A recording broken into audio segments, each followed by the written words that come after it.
Are you applying for a scholarship, but you need an offer letter from the institute and you have no idea how to get one? My dear scholarship warriors, you don't need to be worried now because I just bring another great video for you. This is Mari Shahzadi and I'm one of the Commonwealth Scholar 2022. The purpose of creating this YouTube channel and sharing video with you guys is that so large number of students, especially from Pakistan, could continue their education in abroad through scholarship. So all the instructions and the guidelines that I'm providing you through this channel, please implement on all these instructions and guidelines because these instructions and guidelines could be a reason for your scholarship selection. So the topic of today's video is how to fill an application form for a university in UK. Remember this thing, there are certain requirements that you must fulfill before applying to any university. So let's see what are these requirements. So basically there are 6 vital things that you must have before applying to any universities. आप कभी भी किसी university में तब तक apply नहीं कर सकते जब तक आपके पास ये रिक्वायरमेंट या ये चीजें प्रेजेंट मौजूद ना हो. So first of all is your passport. ठीक है, रिमेंबर दिस थिंग, आप ना ही किसी स्कॉलरशिप के लिए अप्लाई कर सकते हैं और ना ही किसी यूनिवर्सिटी में एडमिशन के लिए अप्लाई कर सकते हैं जब तक आपके पास पासपोर्ट ना हो. सो ऑल द स्टूडेंट्स जिनका इन फ्यूचर प्लान है बाहर यूनिवर्सिटी में अप्लाई करने का या फर्दर एजुकेशन कंटिन्यू करने का, तो आपके पास अभी से ही आपका पासपोर्ट मौजूद होना चाहिए. दूसरी मोस्ट इम्पॉर्टेंट चीज है आपकी सीवी या रेज्यूमे. ठीक है, सीवी या रेज्यूमे हम लोग जब अपनी ग्रेजुएशन में होते हैं हमने बनाई होती है CV, but we don't update them. So make sure कि आपके पास एक अपडेटेड सीवी या रेज्यूमे मौजूद होना चाहिए जिसमें आपकी एकेडमिक एक्सपीरियंस से लेके आपकी सारी की सारी अचीवमेंट्स और आपका जो अभी करंट वर्किंग एक्सपीरियंस चल रहा है, जो करंट आपकी क्वालिफिकेशन चल रही है, उसको आपने उसमें मेंशन करना है. तीसरी मोस्ट इंपॉर्टेंट चीज है आपकी transcript and your degree. There are number of students जो ये पूछते हैं that there we are in 7th semester, उनकी अभी डिग्री कंप्लीट नहीं हुई होती and they can apply for scholarship और नॉट. तो बेटा जब तक आपके पास आपकी कंप्लीट डिग्री या कंप्लीट ट्रांसक्रिप्ट मौजूद नहीं होती आप ना ही किसी स्कॉलरशिप के लिए अप्लाई कर सकते हैं और ना ही आप किसी यूनिवर्सिटी में एडमिशन के लिए अप्लाई कर सकते हैं. ठीक है, तो आप तब ही किसी यूनिवर्सिटी या स्कॉलरशिप के लिए एलिजिबल होते हैं जब आपकी डिग्री क्वालिफिकेशन कंप्लीट हो जाती है और आपके पास फाइनल ट्रांसक्रिप्ट और डिग्री आ जाती है. ठीक है, तो इन सम केसेस अगर आपके पास डिग्री नहीं है तो आप अपनी ट्रांसक्रिप्ट की बेसिस पे अप्लाई कर सकते हो. देयर आर सर्टेन यूनिवर्सिटीज जो सिर्फ आपकी ट्रांसक्रिप्ट को एक्सेप्ट करते हैं, they don't ask for the degree. लेकिन आपको वो यूनिवर्सिटी की रिक्वायरमेंट में चेक करना है कि उनकी रिक्वायरमेंट में दोनों चीजें हैं या एक चीज है. ठीक है, उसके बाद चौथी मोस्ट इम्पॉर्टेंट चीज है आपका आइट्स एग्जाम के मार्क्स या आपका टोफल एग्जाम. अच्छा, अब इसको मैंने थोड़ा डिफरेंटली मार्क किया यहाँ पे. The reason is this is the thing कि अगर आपके पास अभी आइट्स या अपने टोफल के एग्जाम के मार्क्स नहीं है तो आप उसके बगैर भी अप्लाई कर सकते हैं. तो उसमें होगा ये कि आपको ऑफर लेटर मिल तो जाएगा यूनिवर्सिटी से, लेकिन वो अभी कंडीशनल ऑफर लेटर होगा और वो नॉन कंडीशनल तब होगा जब आप उनको अपने आइट्स के एग्जाम जो है उसको आप अपलोड कर दोगे पोर्टल के ऊपर. ठीक है, so there is a chance for no for all the students जिनके पास अभी आइट्स का एग्जाम नहीं है, लेकिन आप अभी भी किसी यूनिवर्सिटी में एडमिशन के लिए अप्लाई कर सकते हैं. Fifth thing is your personal statement and your letter of motivation. In my previous videos मैंने आप लोगों को इन डिटेल बताया है कि आपने अपनी पर्सनल स्टेटमेंट किस तरह लिखनी है. ठीक है, so basically I am briefly summarise it here कि आपकी एक पर्सनल स्टेटमेंट के अंदर 4 इंपॉर्टेंट पैराग्राफ्स होते हैं. पहला पैराग्राफ होता है आपके अपने बारे में, you introduce yourself, your academic qualification और आपका अपना इंटरेस्ट अपनी डिग्री में. उसके बाद सेकंड पैराग्राफ होता है आपके वर्किंग एक्सपीरियंस के ऊपर या आपने जो प्रोजेक्ट्स या इंटर्नशिप की होती हैं अपनी यूनिवर्सिटी पीरियड के दौरान. ठीक है, और जो कि आपकी डायरेक्टली डिग्री से रिलेट कर रही होती हैं चीजें. ठीक है, रिमेंबर दिस, जब भी आपने किसी स्पेसिफिक प्रोग्राम के लिए अप्लाई करना है तो कोशिश करें आप उसमें सिर्फ अपने वही एकेडमिक या वर्किंग एक्सपीरियंस मेंशन करें जो कि उस डिग्री से रिलेट कर रहे हैं. ठीक है, आपने वो चीजें नहीं मेंशन करनी जो कि आपकी डिग्री के ऑब्जेक्टिव में ही शामिल नहीं. उसके बाद थर्ड पैराग्राफ होता है जिसमें आप अपना स्टडी प्लान बताते हो, या अगर करंटली आप कहीं पे जॉब कर रहे होते हो तो आप अपना वर्किंग एक्सपीरियंस बताते हो और अपनी लर्निंग बताते हो कि वहाँ पे आपने क्या चीजें सीखी और आपकी ये लर्निंग जो है किस तरह आपकी डिग्री में आपको फर्दर प्रमोट करती है। उसके बाद फोर्थ पैराग्राफ होता है, now you tell about your degree, your qualification, your suitability for the programme.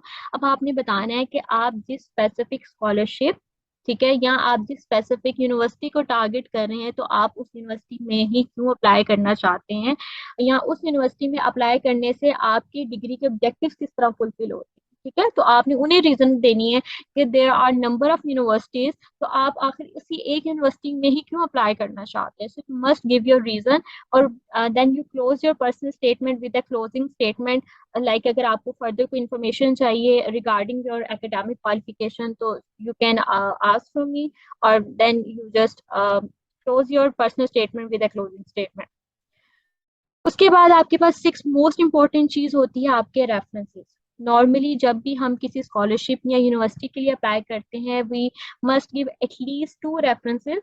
ठीक है, और नॉर्मली क्योंकि हम after graduation there are number of students जिनकी जॉब नहीं होती, तो आप क्या करेंगे, आपके वो दोनों के दोनों रेफरेंसेस आपकी इंस्टीट्यूट से होंगे। तो आपने क्या करना है, अपने इंस्ट्रक्टर्स को कहना है कोई से अपने पास तीन इंस्ट्रक्टर्स रखें कि जिनको आपने बताया कि ठीक है आपके पास अगर मेरे से रिलेटेड कोई ईमेल आती है जिसमें आपने रेफरेंस देना है तो आप प्लीज उसमें रेफरेंस आप दे दीजिएगा। ठीक है, ये अच्छा होता है कि आप पहले अपने टीचर्स को बता दो ताकि अगर उनके पास बाद में कोई ईमेल आती है तो वो आपको इन्फॉर्म जरूर कर दे, और अपने टीचर्स को भी ये कहा करें कि जब वो आपके लिए रेफरेंस फिल कर दिया करें या सबमिट कर दिया करें तो आपको जरूर बता दिया करें, so that know you know कि आपका वो रेफरेंस सबमिट हो गया।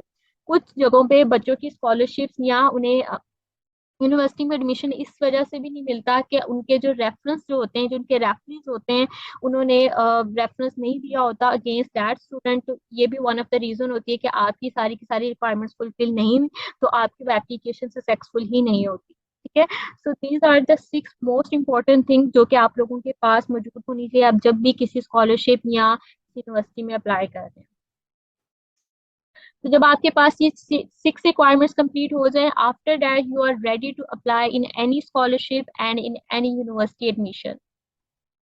सो आज की इस वीडियो में मैंने अपनी यूनिवर्सिटी को चूज किया है because I am studying here और I know the whole process and remember this thing कि अगर it's not about one university application, normally हर यूनिवर्सिटी में जो एप्लीकेशन प्रोसीजर होता है वो सेम होता है।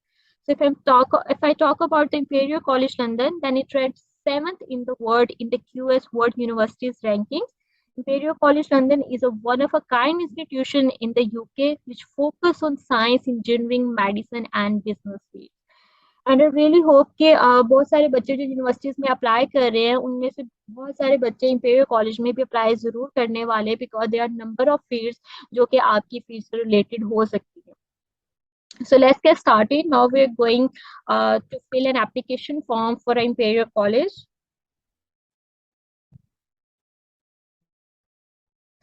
आप जिस भी यूनिवर्सिटी में अप्लाई करना चाहते हैं सिंपल आपने उस यूनिवर्सिटी का नाम सर्च करना है एंड हियर यू गो।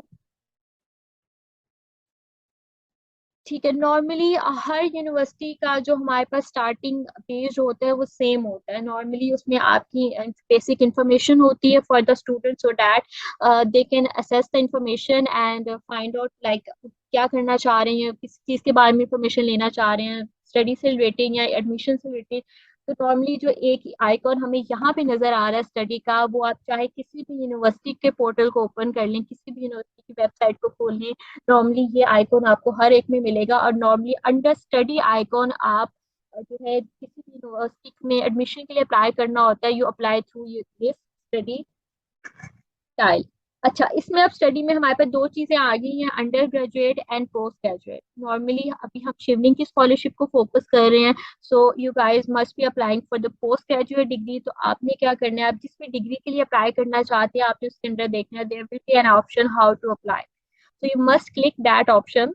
जिस तरह अभी हम पोस्ट ग्रेजुएट के लिए देख रहे हैं तो हम यहाँ पे क्लिक करेंगे how to apply.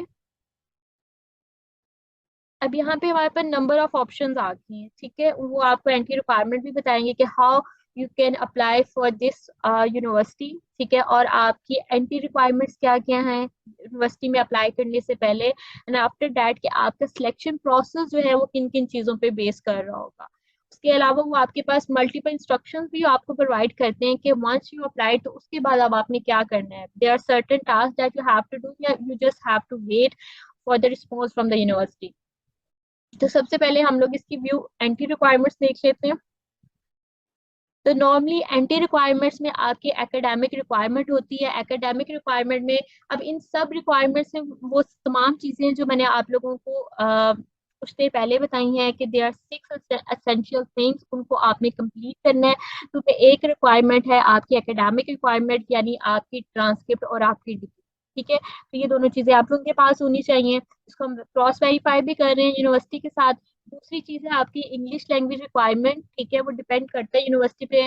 There are multiple universities जो टोफल भी ले रही होती हैं और आइट्स का एग्जाम भी ले रही होती है, ठीक है। सो इट डिपेंड्स कि आप कोई भी टेस्ट दे दो, आइट्स का दे दो या टोफल का दे दो, then you must see the requirement की यूनिवर्सिटी की क्या रिक्वायरमेंट है। अब इंग्लिश रिक्वायरमेंट में यूनिवर्सिटी की क्या रिक्वायरमेंट हो सकती है, इनका बैंड हो सकता है, ठीक है। तो अगर आपने आइट्स का एग्जाम दिया है या आप आइट्स का एग्जाम देना चाहते हो और आप इंपीरियल कॉलेज में अप्लाई करना चाहते हो, तो फॉर दैट आपके पास मिनिमम 6.5 बैंड होना चाहिए, और higher band it could be 7। So minimum requirement क्या है यूनिवर्सिटी की? 6 बैंड। नॉर्मली अगर आप यूके में अच्छी यूनिवर्सिटीज को देखोगे तो उनकी मिनिमम रिक्वायरमेंट होगी 6 to 6.5। इसी तरह मल्टीपल है हमारे पास। अगर आप टोफल का एग्जाम आपने दिया है या आप देना चाहते हो तो उसके लिए मिनिमम आपके पास 92 मार्क्स होने चाहिए ओवरऑल, और हायर में आपके पास 100 ओवरऑल मार्क्स होने चाहिए, जिसमें 22 minimum in all the elements. They are the multiple English requirements test जो कि इस टाइम जो है इंपेरियल एक्सेप्ट कर रहा है। So you can give any of these exams. उसके बाद आपका सिलेक्शन प्रोसेस ये किन चीजों पे बेस कर रहा होता है। अच्छा, होता कुछ यूनिवर्सिटीज में ऐसे, कुछ यूनिवर्सिटी सिर्फ आपके एप्लीकेशन जो आप देते हो यूनिवर्सिटी को फॉर द एडमिशन, उसी की बेस पे आपको ऑफर लेटर दे देते हैं। But there are some university, specially PhD में ऐसा होता है क्योंकि हम सुपरवाइजर से पहले कांटेक्ट करते हैं, तो सुपरवाइजर से हम पहले समटाइम्स ईमेल के थ्रू कांटेक्ट करते हैं, और फिर अगर उसको हमारी ईमेल अच्छी लगती है, अगर हम उसको अपना रिसर्च प्रपोजल देते हैं, क्योंकि ईमेल में हम अपना रिसर्च प्रपोजल और अपनी सीवी दोनों चीजें हम अटैच करके देते हैं। So based on our CV and research proposal, अगर सुपरवाइजर इंटरेस्टेड होता है तो हमसे एक ऑनलाइन इंटरव्यू भी कंडक्ट करता है, ताकि वो देख सके कि हमारे रिसर्च के जो इंटरेस्ट है वो उसकी रिसर्च के साथ मैच हो रहे हैं या नहीं। और ये भी चेक करता है कि आपकी क्वालिफिकेशन जो है वो रेलेवेंट है या नहीं, ठीक है। तो समटाइम्स आपके इंटरव्यूज भी कंडक्ट होते हैं। उसके अलावा सिलेक्शन प्रोसेस में एक इंपॉर्टेंट चीज क्या है? आपके रेफरेंसेस, ठीक है। तो आपने अपने रेफरेंस के साथ कांटेक्ट रखना है। आप जब भी किसी यूनिवर्सिटी में अप्लाई कर रहे हैं, आपने जिसको भी एज अ रेफरेंस रखा हुआ उसको आप बता दें कि मैंने इस यूनिवर्सिटी में अप्लाई किया है, और may be in coming days आपको इस यूनिवर्सिटी से ईमेल आए, तो आपने मुझे बताना है, और आपने उस जो भी उसकी रिक्वायरमेंट है उसको आपने फुलफिल करना है। उसके बाद तीसरी चीज होती है आपकी पर्सनल स्टेटमेंट, ठीक है। उसको आपने कंप्लीट करना होता है। और नॉर्मली हर यूनिवर्सिटी जो है वो आपको ये भी बता देती है कि आपसे वो जो पर्सनल स्टेटमेंट वो मांग रहे हैं उसमें आपने कौन कौन सी चीजें मेंशन करनी है। Like for the Imperial College you must have these things in your personal statement. आपकी करंट स्टडीज क्या है and how they are useful relevant, ठीक है। अपनी स्टडी का बेसिकली आपने ऑब्जेक्टिव बताना है कि हाँ जी, आप अगर कोई डिग्री कर रहे हो स्पेसिफिकली तो उसकी रीजन क्या है, why you are doing this degree, और इस डिग्री से अल्टीमेटली लॉन्ग टर्म में लोगों को क्या बेनिफिट होगा, दुनिया को क्या बेनिफिट होगा। सेकेंड है why you choose this course in particular.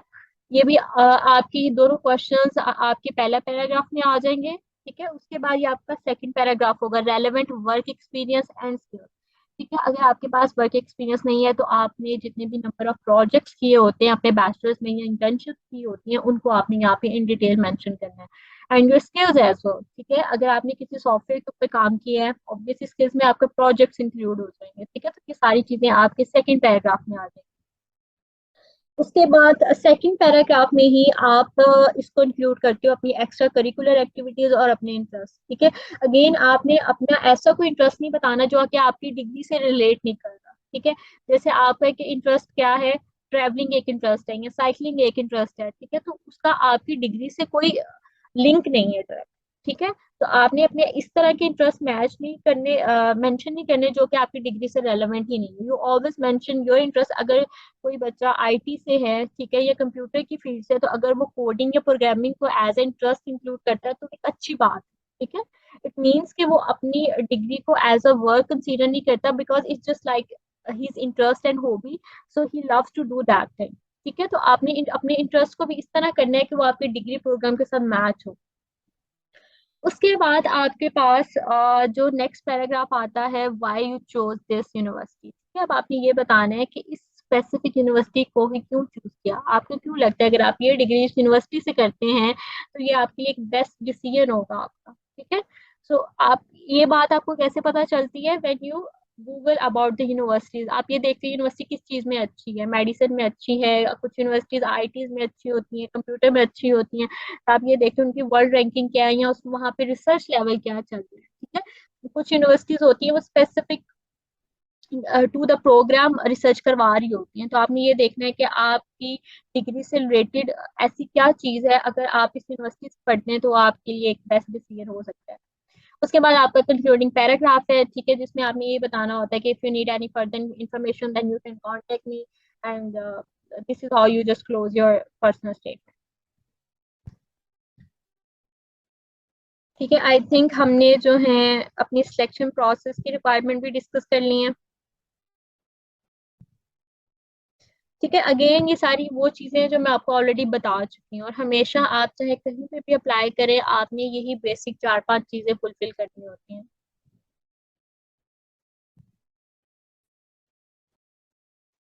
ठीक है। सिलेक्शन प्रोसेस हम लोग कर चुके हैं। उसके बाद आपके पास नेक्स्ट आती है ऑप्शन आफ्टर यू अप्लाई।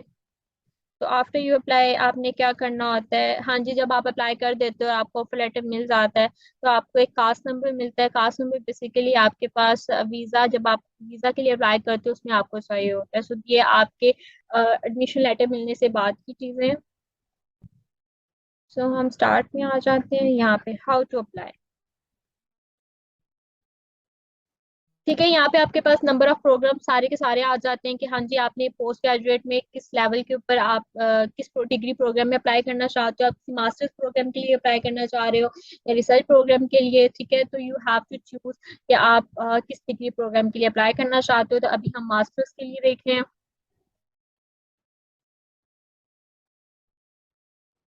ठीक है। आपके पास सारे के सारे डिग्री प्रोग्राम्स भी आ जाते हैं कि जिनमें इस टाइम उनके एडमिशन्स ओपन होते हैं, तो आप देख लेते हो कि आपकी रेलेवेंट डिग्री वहाँ पे मौजूद है या नहीं।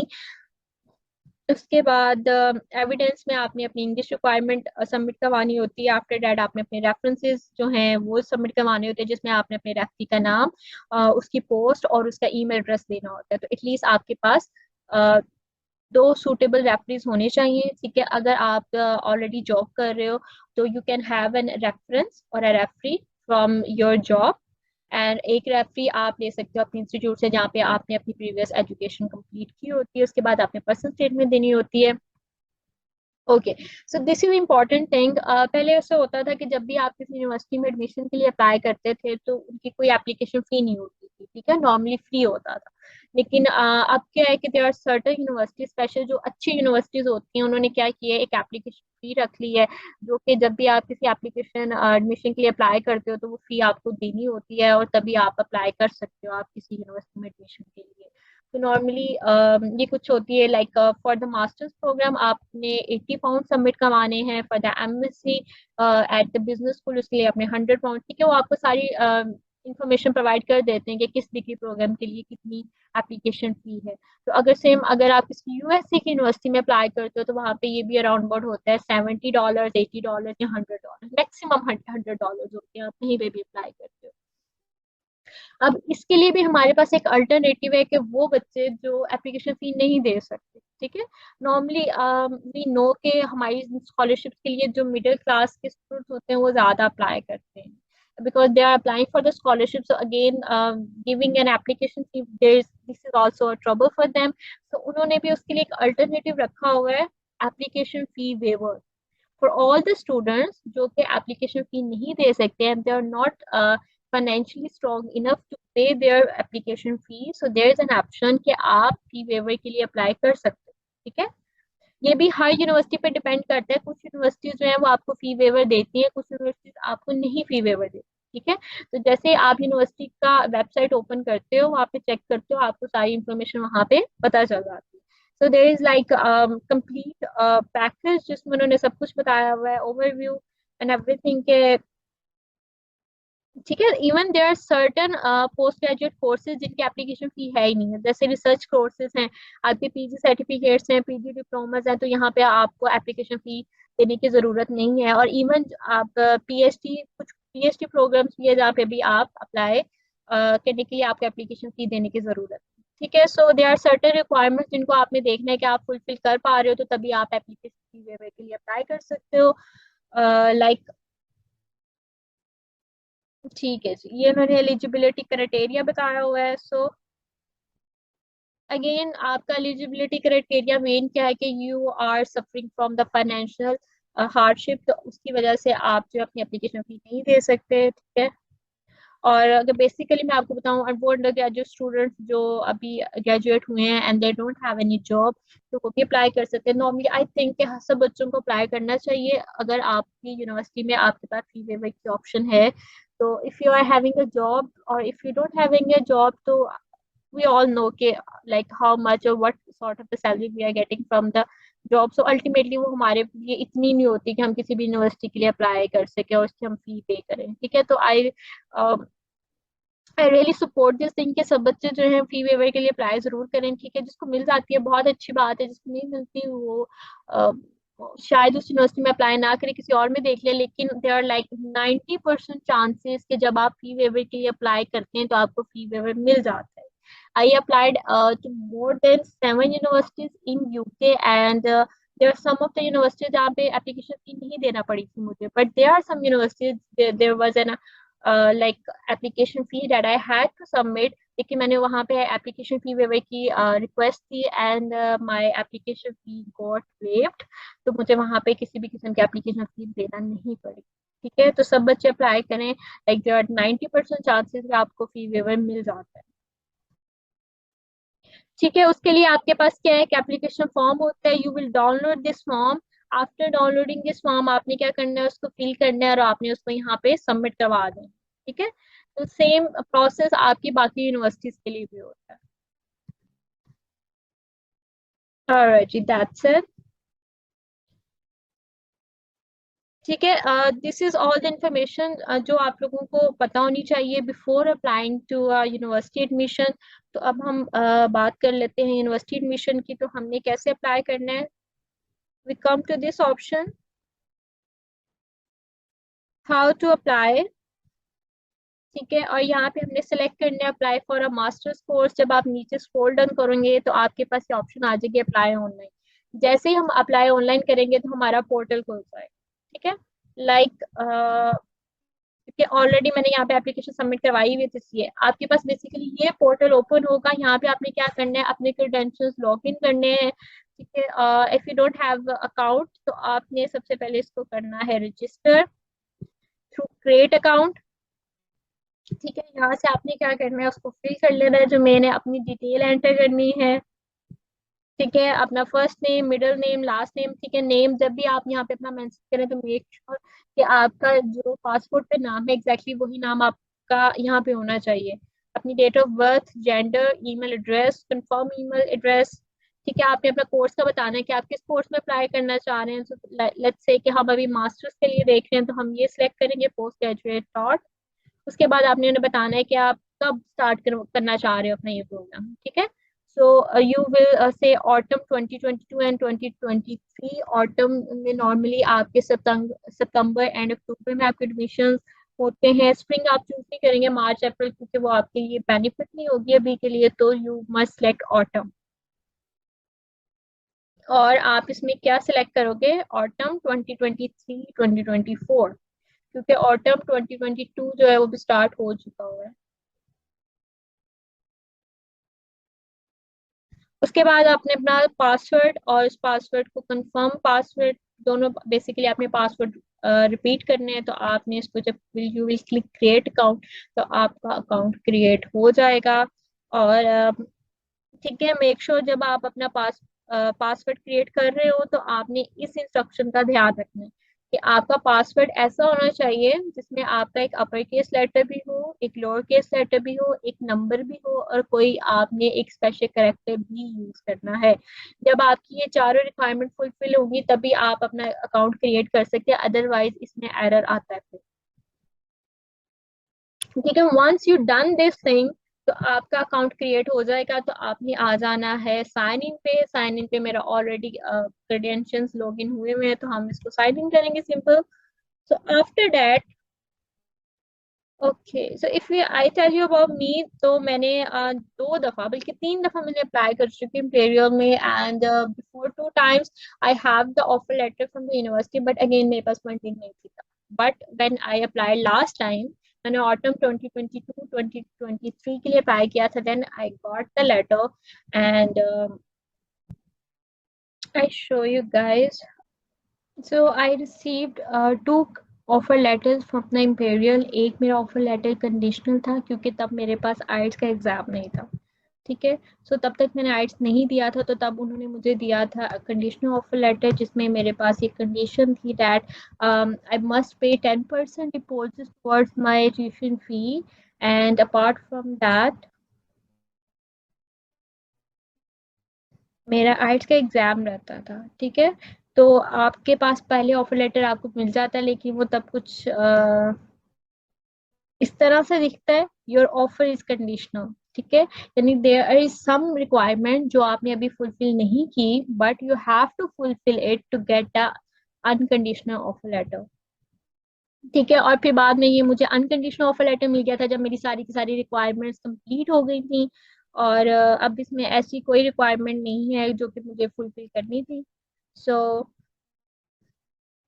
you can see my fee structure is like 35,700 pounds. So I didn't pay any of this fee. मेरी सारी की सारी फी मेरी स्कॉलरशिप के थ्रू कवर हुई है। So after that, अब हम बात कर लेते हैं आपकी एप्लीकेशन की। तो आपने आना है यहाँ पे अपने माई अकाउंट।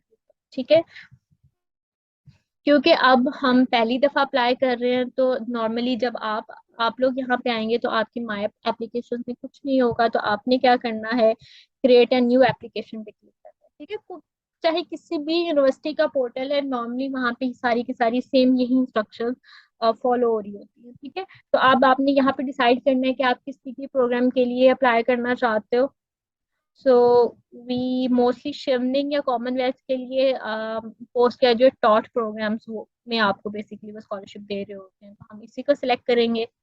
और यहाँ पे आपने अपना कोर्स टाइप बताना है कि आगे आप किस कोर्स में अप्लाई करना चाहते हो। आफ्टर दैट आपने वहाँ से अपना डिग्री प्रोग्राम सिलेक्ट करना है। ठीक है, so these are the number of the degrees जो कि इस टाइम इम्पेरियल करवा रहा है, तो आपने इसमें से जो भी आपकी रेलेवेंट डिग्री है उसको आपने सेलेक्ट करना है। कोई भी degree, for now we can select any degree. जैसे अगर मैं अपनी ही डिग्री सिलेक्ट कर लूँ यहाँ पे। ठीक है, सो आफ्टर दैट आपने अपना एंट्री टर्म बताना है, that would be definitely 2023 2024। After that आप उसको सबमिट कर दोगे। अब यहाँ पे आपका ये एप्लीकेशन फॉर्म ओपन हो गया है। ठीक है, अब आपने क्या करना है, उसकी सारी सारी रिक्वायरमेंट्स फुलफिल करते जाना। That's it. जो भी आपका मोस्टली आप स्कॉलरशिप में आप पोस्ट ग्रेजुएट टॉट के प्रोग्राम में ही आपको स्कॉलरशिप मिलती है, तो इसलिए मैं उसी को सिलेक्ट कर रही हूँ फॉर नाउ। ठीक है जी, आप बता दोगे मोड ऑफ स्टडी और अपनी स्ट्रीम, क्योंकि बायो मेडिकल में मल्टीपल स्ट्रीम्स होती हैं, तो आप अपनी बेसिकली स्पेशलाइजेशन सेलेक्ट करनी होती है कि आप किस में करना चाह रहे हो। फॉर नाउ हम कोई भी सिलेक्ट कर लेते हैं। ठीक है, you can also have a second choice programme. अगर आप इसके अलावा कोई और कोर्स करने में इंटरेस्टेड हो तो आप उसको भी एंटर कर सकते हो। आफ्टर दैट अपनी अपनी डिटेल्स एंटर करनी होती हैं एंड एवरीथिंग। ठीक है, email address,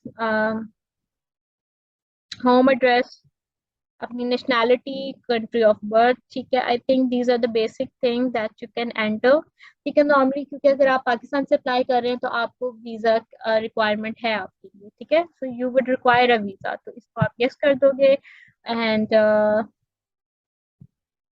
obviously you guys are in Pakistan right now, तो आप इसको करोगे फ्रॉम ओवरसीज। और if you didn't have study in any abroad country I think, तो आप इसको नो कर दोगे। After that again save and continue.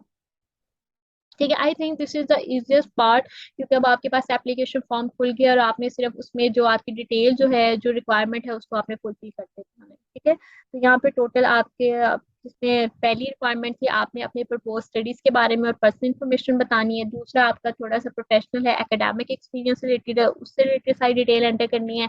फिर आपके एडिशनल क्वालिफिकेशन में नॉर्मली आपकी जॉब, इंटर्नशिप, इस तरह की चीजें आ जाती हैं। एडिशनल इंफॉर्मेशन में भी इसी तरह होता है। और कॉन्फिडेंशियल इंफॉर्मेशन, ये कुछ यूनिवर्सिटी की अपनी इंफॉर्मेशन है, उसको आपने फुलफिल करना होता है। एंड मार्केटिंग इंफॉर्मेशन, इसमें मोस्टली आपसे एक क्वेश्चन करते हैं कि हाँ जी, आपको यूनिवर्सिटी के बारे में कहाँ से पता चला, that's it. And after that there is a submission, जिसमें आप सिंपली अपनी एप्लीकेशन सबमिट करवा देते हो। ठीक है, तो इस टाइम अभी ये मेरी कुछ डिटेल्स एंटर हुई हुई है, तो हम उन्हीं को देख लेते हैं। आपने अपनी इंस्टीट्यूट का नाम लिखना है, उसका एड्रेस लिखना है, अपनी डिग्री बतानी है। डिग्री क्या है, नॉर्मली हमने की होती है बीएससी या बीएस, जो भी आपका कोई डिग्री है। ठीक है, you will select BSc degree from overseas institution. ठीक है, इसमें आप लोगों ने गलती नहीं करनी कि ठीक है बीएससी तो देख लिया, लेकिन नॉर्मली आगे हम नहीं पूरा उसको पढ़ते कि क्या लिखा हुआ है। तो you will select BSc degree from overseas institution. उसके बाद ठीक है, आपने बताना है कि आपका डिग्री प्रोग्राम कब स्टार्ट हुआ था, कब एंड हुआ था। ठीक है, you must mention your CGPA and everything, and that's it. उसके बाद अगेन आप इसको सेव एंड कंटिन्यू करेंगे, आपकी एडिशनल क्वालिफिकेशंस आ जाएंगी। ठीक है, आपके पास किसी किस्म का कोई प्रोफेशनल क्वालिफिकेशन रही है, या आप किसी भी नॉर्मली सोसाइटीज वगैरह का पार्ट है, जैसे आई ट्रिपल एएसएमई, तो आपने उसको यहाँ पे मेंशन कर देना है। अगर आपने कोई गैट का टेस्ट दिया है, या कोई भी आपने जी मैट का टेस्ट दिया, तो उसको आपने मेंशन कर देना। नॉर्मली अब कुछ डिग्रीज होती है उनमें आपके पास रिक्वायरमेंट नहीं होती, like you don't have to give any GRE और जी मैट एग्जाम, तो you will just simply say no. और उसके बाद आपने क्या करना है, इंग्लिश रिक्वायरमेंट एबिलिटी। ठीक है, इसको आपने सिलेक्ट करना होता है। ठीक है, अब देखो यहाँ पे भी आपके मल्टीपल ऑप्शंस है। अगर आपने इंग्लिश एग्जाम यस किया है, तो वो आपसे पूछेंगे आपके मार्क्स पर इंडिविजुअल मॉड्यूल।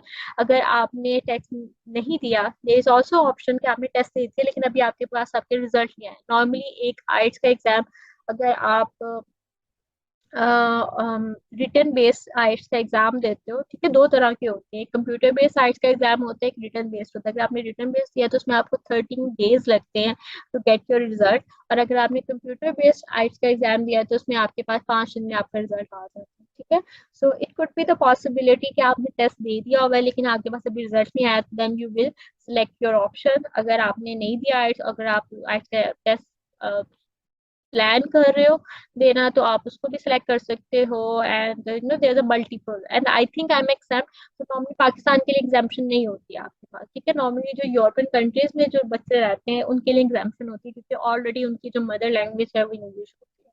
ठीक है, सो इसमें आप कोई भी ऑप्शन सेलेक्ट कर सकते हो रेलेवेंट, अभी आपकी करंट सिचुएशन क्या चल रही है।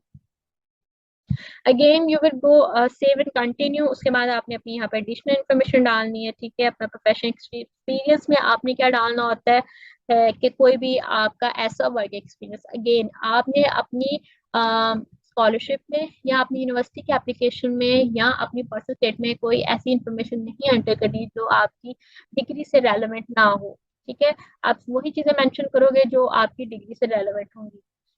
स्टूडेंट्स, ये चीज बहुत ही इंपॉर्टेंट है आपकी स्कॉलरशिप की सिलेक्शन में, क्योंकि मैंने अभी तक जितने बच्चों की एसओपीज देखी हैं उनमें मसला ये है, उनके डिग्री का नाम कुछ और होता है, उनके वर्क एक्सपीरियंस कुछ और रहे होते हैं। ठीक है, तो कभी भी आपने कोई ऐसा वर्किंग एक्सपीरियंस या कोई ऐसा इंटरेस्ट या कोई ऐसी स्किल अपनी पर्सनल स्टेटमेंट में मेंशन नहीं करनी जो कि आपकी डिग्री से रिलेट ही नहीं करता। ठीक है, उसका तो आपको कोई फायदा नहीं है ना, तो इस चीज का आपको ख्याल रखना है। ठीक है, अब यहाँ से आपके पास ऑप्शन होती है फाइनेंशियल सपोर्ट की भी, कि अब आप अपनी स्टडीज को फंडिंग कैसे करोगे। ठीक है, तो यू मस्ट टेल देम कि आप कैसे, how you are intending to fund your studies. तो अगर आप स्कॉलरशिप के लिए किसी के लिए आपने अप्लाई किया तो आप उसको मेंशन करते हो, और स्कॉलरशिप की आपने डिटेल बतानी है कि स्कॉलरशिप कौन सी है। अगर आप अभी शिवनिंग के लिए अप्लाई करें तो शिवनिंग की स्कॉलरशिप का नाम लिखेंगे। और फिर शिवनिंग की स्कॉलरशिप नॉन इम्पेरियल है, देन यू विल सिलेक्टेड। और अवार्ड की अमाउंट, नॉर्मली जब भी हम शिवनिंग के पोर्टल के पे जाते हैं तो हमें बताता है कि आपको कितनी स्कॉलरशिप मिलती है एनुअली। ठीक है, तो उसको आपने मेंशन कर देना है एंड ईच एंड एवरीथिंग। उसके बाद फिर आपसे पूछते हैं कि हाँ जी, जिस स्कॉलरशिप भी आपने अप्लाई किया क्या वो आपको मिल चुकी है या नहीं, तो वो अभी आपने बताना है कि आपका स्टेटस अनकन्फर्म्ड है। तो उसके बाद obviously you would say yes, कि अगर आपको कॉलेज से रिलेटेड अगर आप किसी स्कॉलरशिप के लिए एलिजिबल होते हो तो आपको वो स्कॉलरशिप आप चाहते हो या नहीं, तो आप उसको यस करते हो कि obviously. And there is this question, if you do not have scholarship support will you still be able to fund your studies, तो इसको आपने नो करना obviously. No one is going ready to pay like 35,000 pound, बहुत ज्यादा amount है अगर हम उसको पाकिस्तान में करें। उसके बाद आप ये कुछ इंफॉर्मेशन है जिसमें आपने अपनी एथनिसिटी से बताना है रिलेटेड, तो इसमें आप अगर पाकिस्तानी स्टूडेंट है you will select Asian Pakistani और पाकिस्तानी ब्रिटिश। और यहाँ पे आपकी फाइनेंशियल सपोर्ट डिक्लेरेशन है, इट मीन्स कि आप वाकई एलिजिबल हो फॉर फाइनेंशियल सपोर्ट। और अगर आपको यहाँ पे कोई डिसेबिलिटी है तो उसको आपने मेंशन करना है। अगर आप डिसेबल हो किसी भी तरह तो उसको मेंशन जरूर करें। ये कोई आपकी लाइक नेगेटिव इंप्रेशन नहीं होता बल्कि एक पॉजिटिव इंप्रेशन ही होता है आपके लिए, because there are some funding जो कि स्पेशली डिसेबल स्टूडेंट्स के लिए होता है। तो अगर आप if you have disable in any sort of disability तो उसको आपने मेंशन जरूर करना है यहाँ पे, ठीक है। सो देयर आर मल्टीपल यहाँ पे इम्पेयरमेंट है, तो देख लें अगर आपसे रेलेवेंट अगर कोई है तो उसको आप सिलेक्ट करें। अगर आप इसको प्रेफर नॉट टू से कहते हो तब भी कोई फर्क नहीं पड़ता, ठीक है। देयर आर मल्टीपल ऑप्शन जिस जो आपकी हमारी एप्लीकेशन फॉर्म में होती हैं, जिसमें ये लिखा होता है, एक ऑप्शन होती है प्रेफर नॉट टू से, तो जो अगर कोई ऐसी ऑप्शन है इट मीन्स इसका आपकी एप्लीकेशन सिलेक्शन के ऊपर कोई फर्क नहीं पड़ रहा, आप कुछ भी सिलेक्ट कर सकते हो। आफ्टर दैट आपका ये आता है marketing information. Again, how did you find out about imperial college, तो आप कोई भी सिलेक्ट कर देते हो कि आपने जी कैसे आपको पता चला, सर्च इंजन से पता चला या आपने को किसी फ्रेंड ने बताया या किसी एम्प्लॉयर ने बताया, like what ever. After that हाँ जी, अगर आप उनका कोई प्री सेशन इंग्लिश प्रोग्राम लेना चाहते हैं जिसको भी आप यस और नो कर सकते हैं, दैट्स इट। अपना सिटी और कंट्री का बताना है कि ऑब्वियसली जिस सिटी में आपने अपनी ग्रेजुएशन की है उसको मेंशन करना है और अपने कंट्री को। After that this is the last step.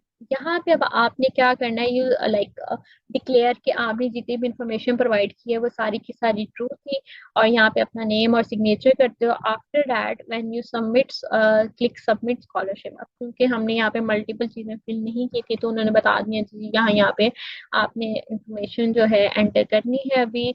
But I tell you, जब आप सबमिशन क्लिक करते हो तो उसके बाद यहाँ पे इसकी ऑप्शन आती है एप्लीकेशन फी सबमिट करवाने की, ठीक है। तो उससे पहले मैंने आप लोगों को क्या कहा है कि आपने आप इससे पहले जो मैंने आप लोगों को एक पोर्टल दिखाया था जहाँ पे आप एप्लीकेशन फी वेवर के लिए अप्लाई कर सकते हैं, तो आपने वहाँ पे अप्लाई करना है उसको।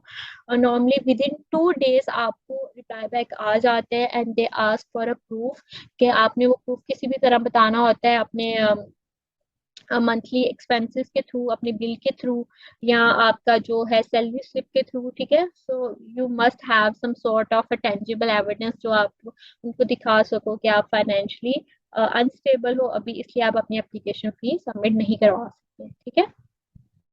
सो this is the whole application for any university. आज के इस वीडियो में हमने सिर्फ इंपीरियल कॉलेज को देखा है। अगर आप लोगों को अपनी किसी यूनिवर्सिटी से रिलेटेड कोई प्रॉब्लम आ रही है तो आप लोग कमेंट सेक्शन में मेरे से पूछ सकते हैं। और नॉर्मली जब हम किसी भी स्कॉलरशिप के लिए अप्लाई करते हैं, किसी भी यूनिवर्सिटी में अप्लाई करते हैं, तो स्टूडेंट्स हर जगह एप्लीकेशन प्रोसेस जो है वो सब में सेम रहता है। नॉर्मली जब भी आप किसी यूनिवर्सिटी की वेबसाइट पे जाएं वहाँ पे आपने स्टडी का ऑप्शन ढूंढना, स्टडी के ऑप्शन के अंडर आपके पास इंफॉर्मेशन होती है कि आपने किसी भी डिग्री प्रोग्राम के लिए अप्लाई कैसे करना है, ठीक है। जब आप वहाँ पे अप्लाई पे जाते हो वहाँ पे नॉर्मली आपके पास एक लाइक पोर्टल का लिंक होता है जिसको आप डायरेक्टली उस पोर्टल पे जाके आप अपना एप्लीकेशन फॉर्म जो है उसको स्टार्ट कर सकते हो। So these are the requirements that you must have before applying to any scholarship or to the university for the admission. So this is all for today's video. Please like the video and subscribe my channel, and don't forget to share with your colleagues and friends. ठीक है, आपके जितने भी दोस्त हैं जो scholarship के लिए अप्लाई कर रहे हैं या किसी भी यूनिवर्सिटी में अप्लाई कर रही हैं, no you have the information, तो प्लीज अपनी इस इंफॉर्मेशन को दूसरों तक भी ट्रांसफर करें, because you could be the reason for changing someone's life. Good luck for your scholarship. अल्लाह हाफिज।